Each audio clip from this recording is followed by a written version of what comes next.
If you are looking for information on how to complete an Endless Archive portal to the unknown, you are in the right place. Timestamps are in the description, and I'll insert title cards so you can easily skip ahead.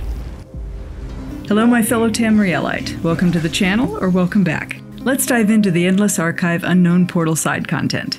First up is Filer's Wing, because I think that's the one most people will have questions about. In Filer's Wing, you get turned into a watchling, and you have to hunt down and kill tome shells. Poor tome shells.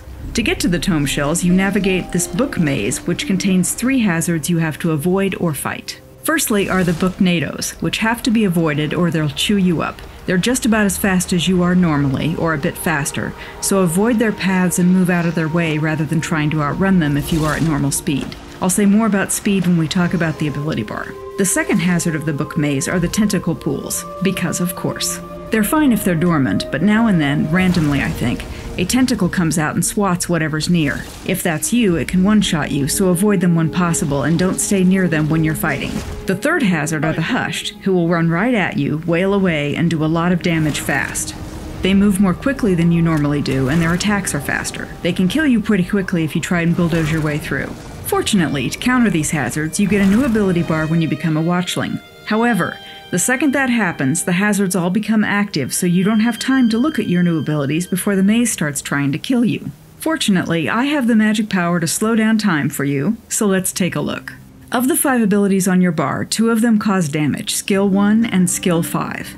Skill 1 does less damage, but it only has a 2-second cooldown. However, it has almost a full second cast time, so that's about 3 seconds between attacks for this one. But since Skill 5 has a 7-second cooldown, Skill 1 is your fastest attack. It's close as well, a 5-foot radius centered on you. Skill 1 is what you use on the tome shells and to attack the Hushed. By contrast, Skill 5 has that long 7-second cooldown, however the spell sits for 20 seconds and deals damage to enemies who enter it. Additionally, it snares enemies, slowing them by 50%. I realized while writing this out that I have been using this spell incorrectly. Reading this description, it's meant to be left behind you as you move forward, so it not only damages but slows Hushed who are chasing you.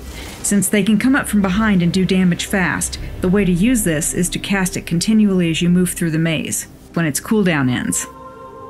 You don't just have attacks though. Skill number 2 on your bar is how you find the tome shells. Cast it and green lights will arc from you to each tome shell, who will then glow for 15 seconds, even through obstacles. Those are your targets. Skill number 3 is a 3-second speed boost. Your normal speed won't allow you to outrun booknados, but Skill 3 gives you enough of a boost to get around a corner.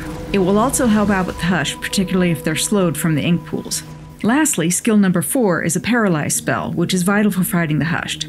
Hopefully, by the time they get to you, they're already hurt and slowed from one of the AoEs that Skill 5 left behind. But either way, paralyze them first with Skill 4 and then attack with Skill 1. And then Skill 5 if the cooldown is up. So our quick recap. Skills 1 and 5 are your attacks, fast and slow. Skill number 2 is for tome shells, and 3 is for speed.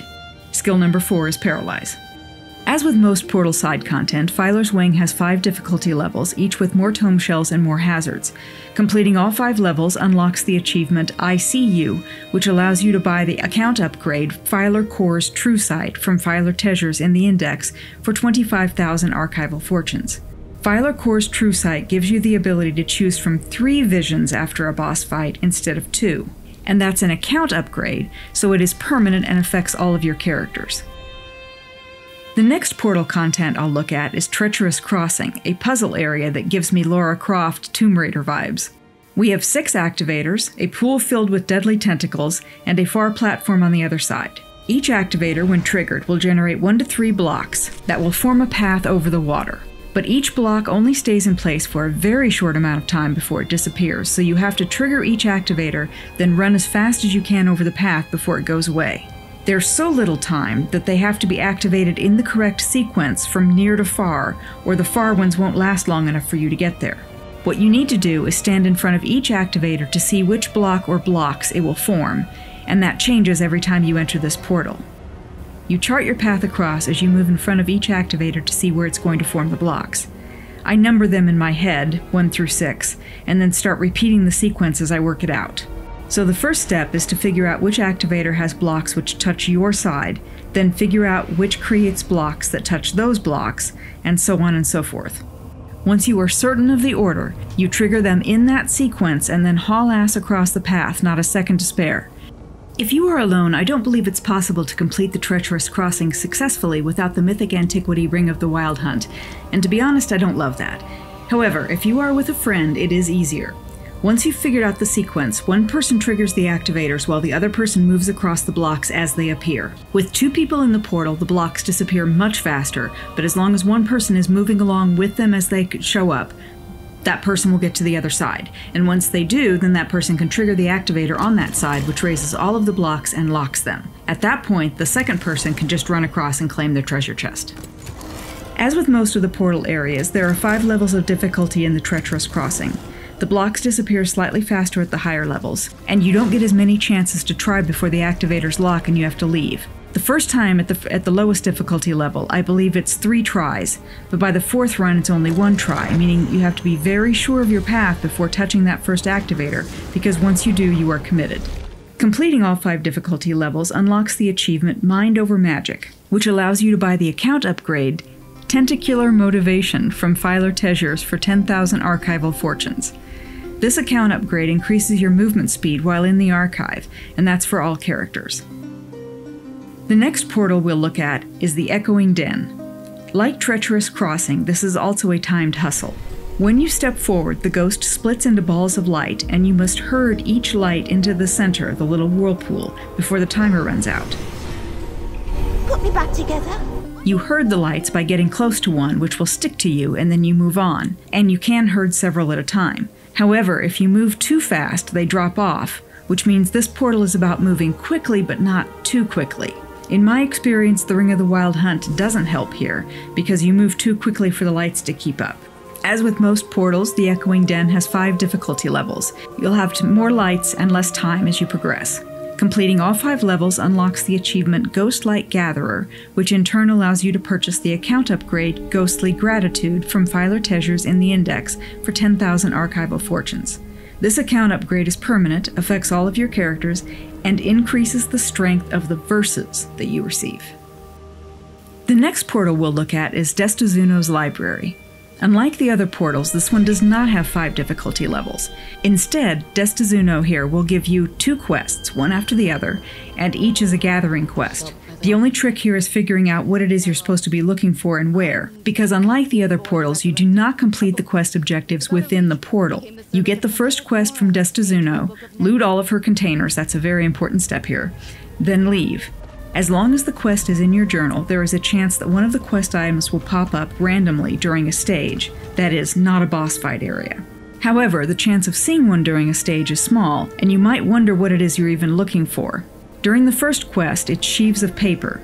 And again, many stages may pass before you see one, so it might take you more than 1 run to collect them all. You don't lose progress on the quest when you leave the archive, however, so just grab them whenever they come up and eventually you'll have enough.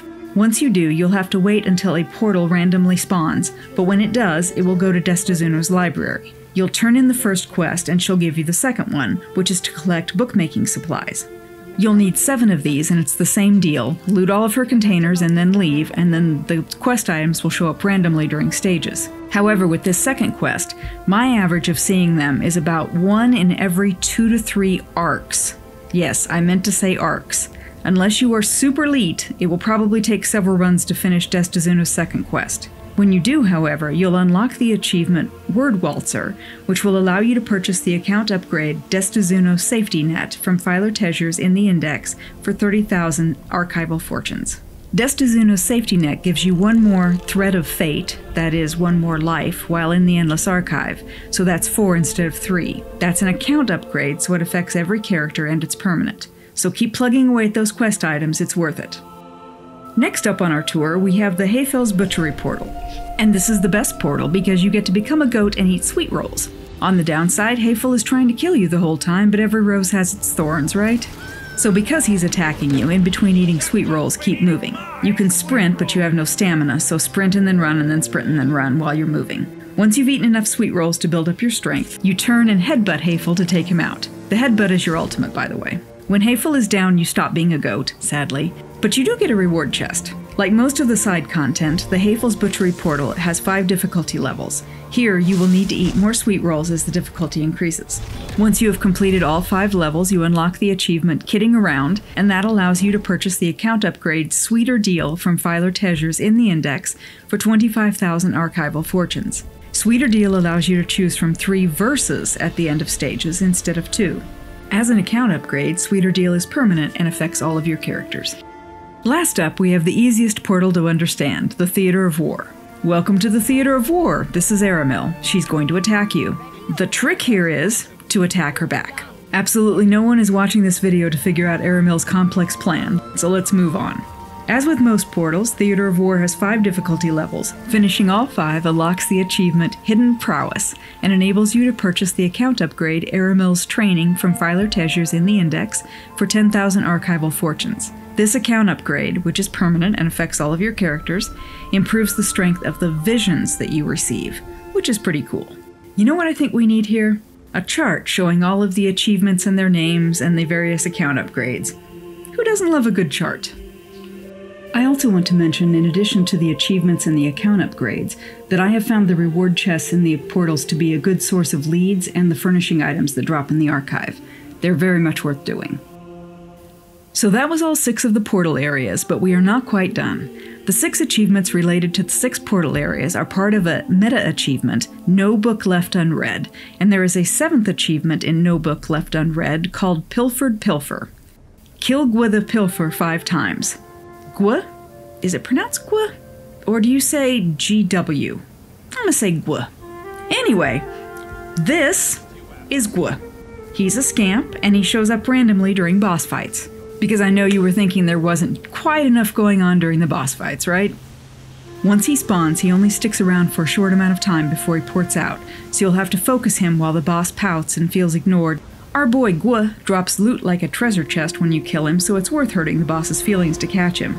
Kill Gwa 5 times to unlock the achievement Pilfered Pilfer, and once you've completed all of the portal content as well, the meta achievement No Book Left Unread will unlock, and you'll have earned the title The Well-Versed, which is a nice play on words. And that, my darlings, is all of the info on the side content of the Endless Archive. If you think I delivered on my promise, please hit the like button, or hey, maybe subscribe. It really does help the channel. If you're active on social media, please consider sharing the link if you think the video was helpful. Regardless, I appreciate that you spent some time with me. Thanks for watching, and until next time, may all your loot be leaked.